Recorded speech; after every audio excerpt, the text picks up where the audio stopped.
Hey guys, welcome back to my channel. So today I'm going to show you a flip through of this recipe book that I picked up from Michael's. I used a coupon, so I think it was about around the $10 mark.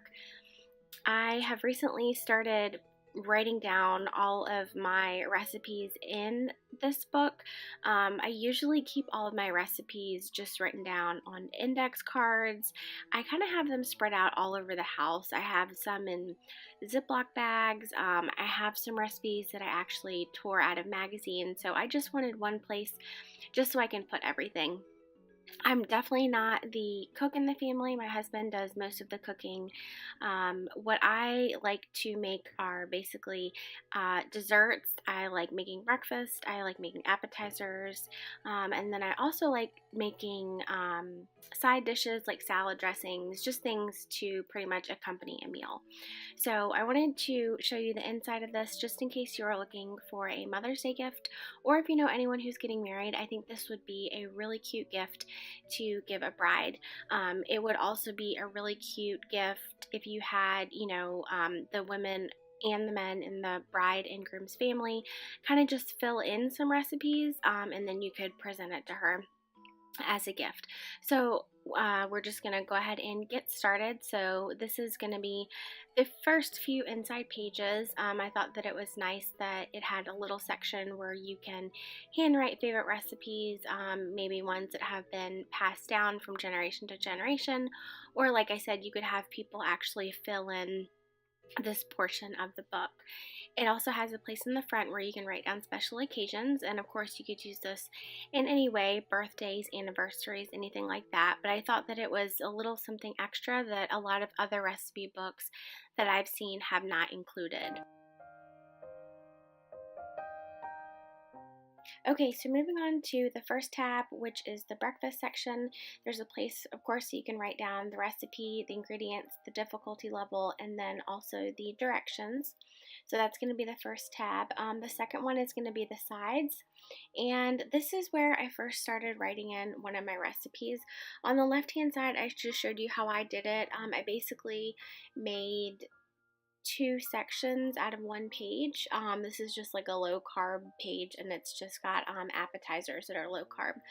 On the right hand side shows you the full page if you don't split it up. So on the top you have the ingredients, and then on the bottom excuse me, you have the directions.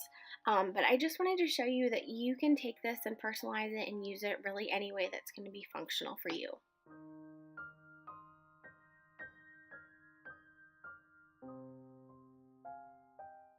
Okay, so finishing up with side dishes, now we're going to move on to the main dishes tab.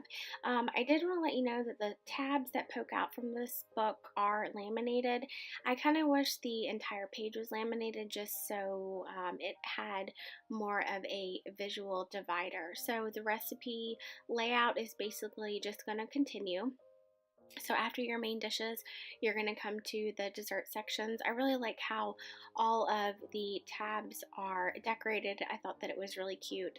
The dessert section is going to look very similar to the sides layout, so it's definitely going to give you a lot of room just to go ahead and write things out, because if you guys bake, you know that, sometimes you need to make tweaks here or there. So this is just an example, once again, about how I split the left-hand page into two different recipes. Those are just two different salad dressings that I like to make. And then on the right-hand side, I didn't split it up. I just used that entire page. This is another section that I thought was very unique to this recipe book, and it's a meal planning section. So basically, you have your entire week laid out. And then it tells you on the top what you are going to be including for all of your meals. On the backhand side of your meal planner, you are going to have a grocery list. I thought this was really handy.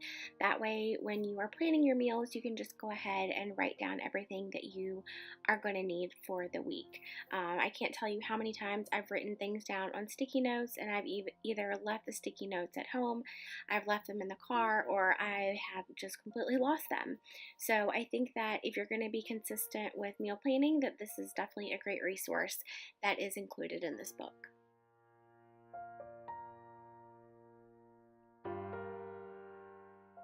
Okay, so finishing up with the meal planning section, you're going to have a couple of pages of just lined notebook paper that you can use in any way. And then on the back, it kind of looks like a chalkboard, but it's basically just more space for you to write things out. The next part of this that I thought was really unique was that they have included stickers. And I thought, once again, this is just something else that you don't typically see in traditional recipe books. So you can definitely personalize these recipes. I think it's really nice that they've added these because, for example, the house that we live in right now, the oven is set to Celsius. We've actually called the company and it can't be changed. There is some type of basically issue with the oven that we have. So I think that it's nice that you can just make tweaks when you need to.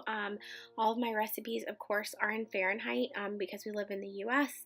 So having an oven that is basically on the Celsius scale, I've had to go back and just make some little tweaks here or there.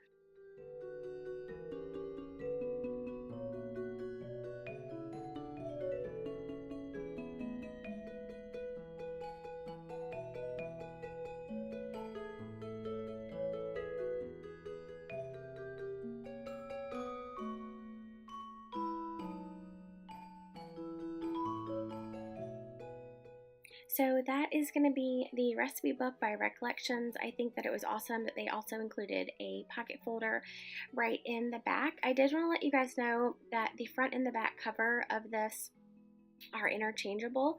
They have the little slits in them. So, for example, if you wanted to order a different cover either through Etsy, you could also use an Erin Condren cover. Mine was able to fit on there perfectly. If you guys have any questions about this, please let me know. Thank you so much for watching, and I'll talk to you in my next video. Bye.